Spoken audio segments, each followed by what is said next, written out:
র্যাবের কিছু কর্মকর্তার কারণে প্রতিষ্ঠান হিসাবে র্যাব ক্ষতিগ্রস্ত হয়েছে। আমরা র্যাবের নাম আবার রিনেমড করব কিনা সেটা এখনো চিন্তা ভাবনার বিষয়। আমেরিকা যে সময় র্যাবের উপরে স্যাংশন দিয়েছিল, র্যাব রাজনৈতিক হাতিয়ার হিসেবে ব্যবহৃত হয়েছিল। আমরা আশা করছি আগামী দিনে সম্পূর্ণভাবে মানবাধিকারকে সমুন্নত রেখে র্যাব তার সমস্ত কর্মকাণ্ড পরিচালিত করবে। করোনা বা যে কোনো ভাইরাসের এগেইনস্টে ফাইট মানি ব্যাকট্রলের লেফট রাইট। এবং আমরা একটি নতুন আইন প্রণয়নের উদ্যোগ নিয়েছি, যে আইনের অধীনে একটি এলিট ফোর্স হিসাবে একটা বাহিনী থাকবে।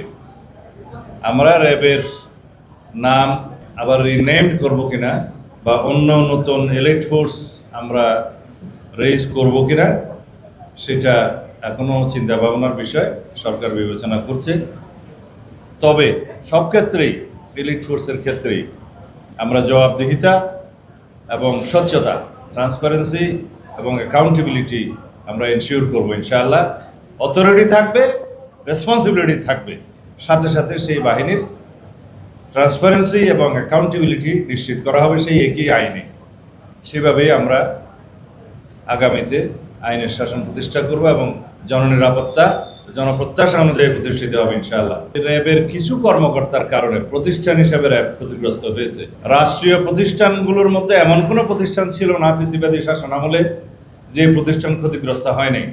সেটা পুলিশ, সেনাবাহিনী, র্যাব, বিজিবি সবাই ক্ষতিগ্রস্ত হয়েছে প্রতিষ্ঠান হিসাবে।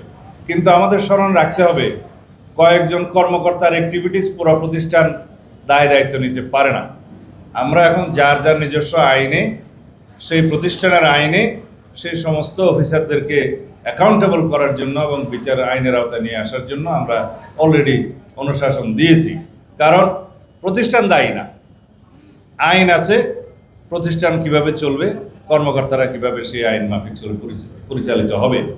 যদি কিছু সংখ্যক কর্মকর্তা কর্মচারী বিপদগ্রস্ত হয় বা বিপদে যায়, তারা পার্সোনালি দায়ী, কোনো প্রতিষ্ঠান দায়ী না। আমরা সেই দৃষ্টিতেই দেখি। ঠিক আমেরিকা যে সময় র্যাবের উপরে স্যাংশন দিয়েছিল, সেই সময় র্যাব এমন কিছু কর্মকাণ্ডে জড়িত ছিল, রাজনৈতিক হাতিয়ার হিসেবে ব্যবহৃত হয়েছিল। সেই সময় ফ্যাসিবাদী সরকারে যারা দণ্ডমুণ্ড ছিলেন, শেখ হাসিনা তার রাজনৈতিক হাতিয়ার হিসেবে তাদের উদ্দেশ্য চরিতার্থ করার জন্য, একদলীয় শাসন ব্যবস্থা এবং একদলীয় রাষ্ট্র ব্যবস্থা কায়েমের জন্য যে উদগ্র বাসনা তাদের ছিল, সেটা কায়েমের জন্য এভাবে অনেক প্রতিষ্ঠানকে ব্যবহার করেছে। সেই কারণে র্যাবের উপরে যে স্যাংশনটা আমেরিকা ইম্পোজ করেছে সেটা এখনো বহাল। কিন্তু আমরা যদি এলিট ফোর্স হিসেবে একটা নতুন ফোর্স রিনেমড করি বা রেজ করি, সেখানে হয়তো তারা বিষয়টা পুনর্বিবেচনা করবেন।